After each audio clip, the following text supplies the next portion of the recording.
అనేకమైన మత్స్యకారులు జగన్ సభకు వెళ్లకూడదని పూర్తిగా నిర్ణయం తీసుకున్నారు. ఈ కార్యక్రమానికి హాజరయ్యేవారు గ్రామానికి ₹1,00,000 జరిమానా చెల్లించాలంటూ కూడా మత్స్యకార గ్రామాల్లో దురాయి విధించారు. అట్లాగే జగన్ పర్యటనకు తమ గ్రామం నుంచి ఎవరు హాజరు కాకూడదంటూ ఇస్కంపల్లి గ్రామ కాపులు కట్టుబాటు కూడా విధించుకున్నారు. జగన్ పర్యటనలో ఎవరైనా పాల్గొంటే ₹1,00,000 జరిమానా చెల్లించాలంటూ దురాయి విధించారు.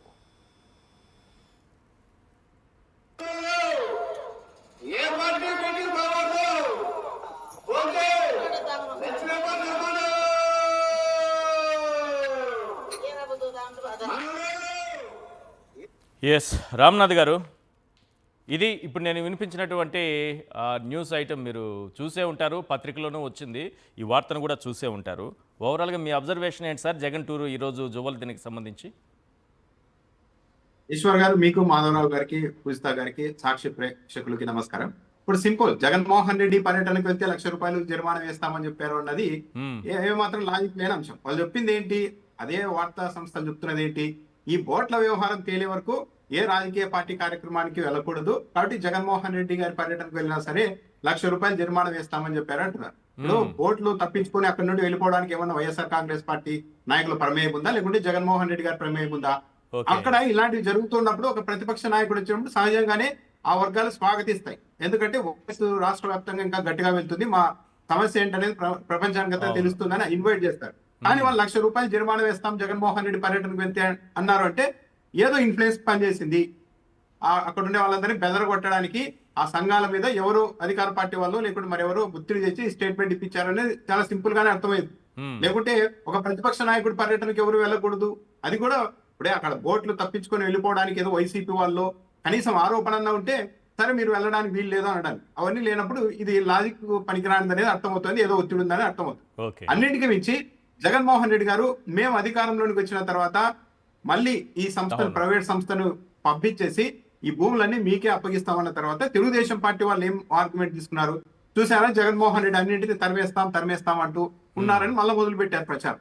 కానీ ఇక్కడ ప్రజలు గమనించాల్సింది ఏంటంటే, సరే జగన్మోహన్ రెడ్డి ఆ సంస్థని వెనక్కు పంపిస్తామంటే తరిమేస్తామని వాళ్ళు ప్రచారం చేస్తున్నారు, కానీ ప్రజల పక్షాన ధర్మం వైపు ఎవరున్నారనేది ప్రజలు ఆలోచించుకోవాలి. జగన్మోహన్ రెడ్డి ఈ 3 ఏళ్లు అదిరించో బెదిరించో మేము వస్తే అది చేస్తాం ఇది చేస్తామని చెప్పు మెడికల్ కాలేజీలు కావచ్చు, ఇలా హార్బర్లు కావచ్చు, అనేక ప్రభుత్వ రంగ సంస్థలు కావచ్చు, ప్రైవేట్ వ్యక్తులకు ఇవ్వకుండా ఆపగలగచ్చు. కానీ ప్రజలు గమనించాల్సింది ఏంటి అంటే, ఒకవేళ వచ్చే ఎన్నికల్లో మళ్ళీ తెలుగుదేశం పార్టీకి ఓటు వేస్తే గెలిపిస్తే ఇక ఆ తర్వాత ఎవ్వరూ కూడా అడ్డుకోలేరు. ఏది కూడా ప్రభుత్వ ఆధీనంలో మిగలదు. హార్బర్లు మిగలవు, పోర్టులు మిగలవు, మెడికల్ కాలేజీలు మిగలవు, హాస్పిటల్ మిగలవు, వీలైతే స్కూళ్ళు కూడా మిగలవు అన్నది ప్రజలు గమనించుకోవాలి.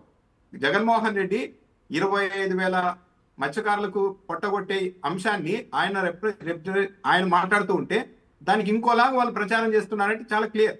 ఈసారి తెలుగుదేశం పార్టీ గెలిస్తే ప్రభుత్వ సంస్థలన్నింటినీ కూడా ప్రైవేట్ వాళ్ళకి ఇచ్చి మరి బహిరంగంగానే చెప్పి, ఇదిగో ఈ సంస్థను తీసుకున్న వ్యక్తి, మెడికల్ కాలేజ్ తీసుకున్న వ్యక్తి మావాడే, సో వాట్ ఏంటి పబ్లిక్ కే మాకు ఓటు వేసాక మీదేంటి మధ్యలో అంటారు. కాబట్టి ఏది మిగలదు అనేది గుర్తుపెట్టుకోవాలి. మెడికల్ కాలేజీలు కూడా టెండర్లు వేయడానికి ఎవరు ముందుకు రాకపోవడానికి కారణం ఏంటి అసలు? ఇది అవినీతిలో మనం భాగస్వామ్యం అవుతున్నాము అని భయపడుతున్నారా, లేకపోతే నెక్స్ట్ వచ్చేది జగన్మోహన్ రెడ్డి గారి ప్రభుత్వం అని భయపడుతున్నారా? ఎందుకు ఒక ప్రభుత్వం ఉన్నప్పుడు టెండర్లు పిలిచినప్పుడు ఒక్కరు కూడా ముందుకు రావట్లేదు ఎందుకు? ఇప్పుడు చాలా సింపుల్ ఈశ్వర్ గారు, తెలుగుదేశం పార్టీలో కూడా పెద్ద పెద్ద వేల కోట్ల ఆస్తులు ఉన్న వాళ్ళు, పెద్ద పెద్ద వ్యాపారాలు ఉన్న వాళ్ళు ఉంటున్నారు, కానీ వాళ్ళు ఎవరు కూడా రావడం లేదు. ఇప్పుడు నారాయణ గారికి మెడికల్ కాలేజ్ ఉంది, నేను మెడికల్ కాలేజ్ తీసుకుంటానని ముందుకు రావచ్చు కదా. ఇప్పుడు పెమ్మసాని గారు ఉన్నారు, ₹5,000 కోట్ల ఆస్తులు చూపెట్టారు.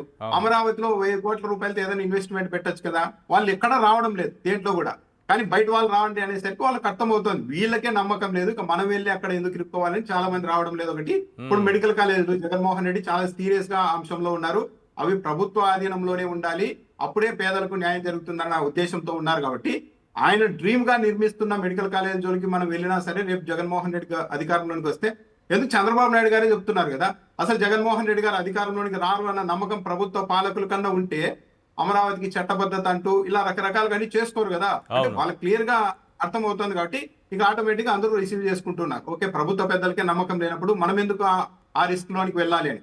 అయితే ఒకటి, ఈ 3 ఏళ్ళలో అవుతుంది. ఒకవేళ పబ్లిక్ ఏమన్నా మళ్ళీ తెలుగుదేశం పార్టీకి ఓటేస్తే ఇంకా దాన్ని అడ్డుకునేవాడు ఎవరు ఉండరు ఈ స్టేట్ లో. తొడగొట్టి మరి మా వాళ్ళే మేమే అప్పగిస్తున్నామని కూడా చెప్తారు. దీంతో పాటు ఈ రోజు అక్కడ జరుగుతున్నది ఏంటి, ఈ ఈ హార్బర్ నిర్మాణంలో కూడా తెలుగుదేశం పార్టీ పాత్ర చాలా కీలకంగా ఉందని అప్పుడు తెలుగుదేశం పార్టీ నాయకులు మాట్లాడుతున్నారు. కానీ గమనిస్తే 2021 మార్చిలో జగన్మోహన్ రెడ్డి గారు శంకుస్థాపన చేశారు. 2024 మార్చి 19న వర్చువల్ గా ప్రారంభించారు. ఆ తర్వాత అదే ఏడాది ఆగస్టు నెలలో ప్రధాని మోడీ గారు జాతికి అంకితం ఇచ్చారు. అవును. చంద్రబాబు నాయుడు గారు జూన్ 12న ప్రమాణ స్వీకారం చేశారు ముఖ్యమంత్రిగా. ప్రధాని నరేంద్ర మోడీ గారు ఆగస్టు 30న జాతికి అంకితం ఇచ్చారు. అంటే 79 రోజులు. 79 రోజుల్లోని తెలుగుదేశం పార్టీ నిర్మించేసిందా? బాగా గమనిస్తే అప్పట్లో ఒక కథనం రాశారు. 2023 ఆగస్టులో ఈనాడు పత్రికలోనే రాశారు.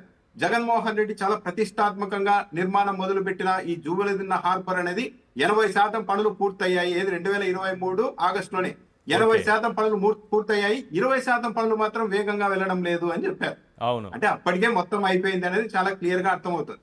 పైగా ఏడాదిన్నర అయినా సరే మత్స్యకారులకు ఎందుకు ఈ హార్బర్ ని అప్పగించలేదన్నది ప్రధాన ప్రశ్న.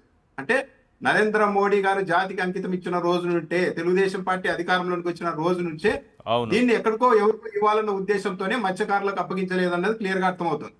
79 ఎకరాలు ఉంటే 78 ఎకరాల్లో దీన్ని నిర్మిస్తే 25.5 ఎకరాలు వాళ్ళకి ఇచ్చేశారు ఒక సంస్థకి.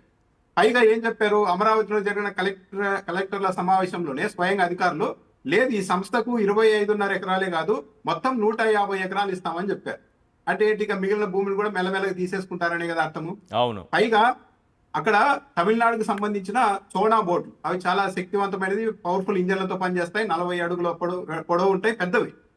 వాటికి వాడే వలలు కూడా చాలా ప్రత్యేకమైనవి. ఇప్పుడు సాంప్రదాయ వలలు కాదు, దానికి ఏది ఇనుప చువ్వలతో తయారు చేసి ఉంటారు. దాన్ని సముద్రం అడుగు భాగం నుండి లాగుతుంది. అంటే ఒక విధంగా ఇప్పుడు అక్కడ చిన్న గుట్లు కానీ నాచు కానీ ఏదైనా ఉంటే మొత్తం చేపలకు సంబంధించిన నివాసాలన్నింటిని కూడా ధ్వంసం చేస్తూ లాగేస్తుంది. దాన్ని ఇక్కడ ఇప్పుడు మన రాష్ట్రానికి సంబంధించిన మత్స్యకారులు సాంప్రదాయబద్ధంగా మామూలు వలలు వాడుతున్నారు, మామూలు బోట్లలో వెళ్తున్నారు. ఈ బోట్లు రావడం వల్ల, సోనా బోట్లు రావడం వల్ల ఏంటంటే ఇక్కడ సాధారణ మత్స్యకారులు వేసిన వలల్ని కూడా తెంచేసుకొని మరి ముందుకు వెళ్ళిపోతూ ఉన్నాయి, అన్ని ధ్వంసం చేస్తున్నాయి. ఈ బోట్లని ఏ సోనా బోట్లతో ఎక్కడైతే ఇలా వేట జరుగుతుందో ఆ ప్రాంతంలో కొద్ది కాలానికి ఏది ఉండదు, మత్స్య సంపద అనేది ఉండదు. ఎందుకు ఉండదంటే ఇది వాటి గుడ్లని, చిన్న చిన్న పిల్లల్ని, తాబేలని మొత్తం లాగేస్తుంది. అవల అంత పవర్ఫుల్ గా ఉంటుంది. అలాంటి సిస్టమ్ తో మన వాళ్ళు పోటీ పడలేక పోలీసులకు అనేక సార్లు ఫిర్యాదు చేసినా పట్టించుకోకపోవడంతో వీళ్ళే రిస్క్ చేసి 4 బోట్లు పట్టుకొని వస్తే కనీసం అప్పుడైనా కూడా ప్రభుత్వం మద్దతుగా ఉండాలి కదా, వాటిని వదిలిపెట్టారు. వదిలిపెట్టంగానే ఏమైంది, మరుసటి రోజే మళ్ళా తమిళనాడుకి సంబంధించిన బోట్లు వేసుకొని అదే ప్రాంతానికి వచ్చారు. అంటే ఏంటి, మీ ప్రభుత్వ పెద్దలు మీ వాళ్ళే మా వైపు వచ్చేసారు, ఇక మీరేం చేస్తారు సాధారణ మత్స్యకారులు అని చెప్పి రెచ్చగొట్టడం, అవహేళన చేయడం. అంటే ఇక్కడ ప్రభుత్వ పెద్దలు తమిళనాడులో ఈ చేపలు పట్టే వాళ్ళతోనో లేకపోతే దాన్ని నడిపేటటువంటి వ్యవస్థతోనో యజమానితోనో సంబంధాలు కలిగి ఉండటం వల్ల ఏంటి లాభం వీళ్ళకి? ఇప్పుడు ఏమో తమిళనాడులో వ్యాపారాలు ఉన్నాయో ఏమో, కలిసి చేసుకుంటున్నారేమో. ఇప్పుడు తెలుగుదేశం పార్టీ నాయకుల మీద వస్తున్న ఆరోపణలన్నీ అంటే వీళ్ళ సొంత లాభాల కోసం, వ్యాపారాల కోసం మొత్తం ఆడ 25,000 మత్స్యకారులకి పొట్టగొట్టే పరిస్థితికి ఎందుకు వచ్చారు అన్నది ప్రశ్న. వాళ్ళే చెప్పాలి అసలు ఎందుకు పోయాయి. మత్స్యకారులు తీసుకొని వచ్చి 4 బోట్లను పోలీసులకు అప్పగించిన తర్వాత ఏపీ పోలీసుల పరిధిలో ఉన్న బోట్లు ఎలా పోతాయి పోలీసులకు తెలియకుండా? ఎవరు తీసుకెళ్లారు, ఎవరినైనా అరెస్ట్ చేశారా? ఈ వ్యవహారాల మీద ఏమీ మాట్లాడుకోకుండా ఎవరికైనా అనుమానం ఉంటుంది కదా, ఇదంతా ప్రభుత్వ పెద్దల కన్సర్న్లోనే నడిచిందనడానికి.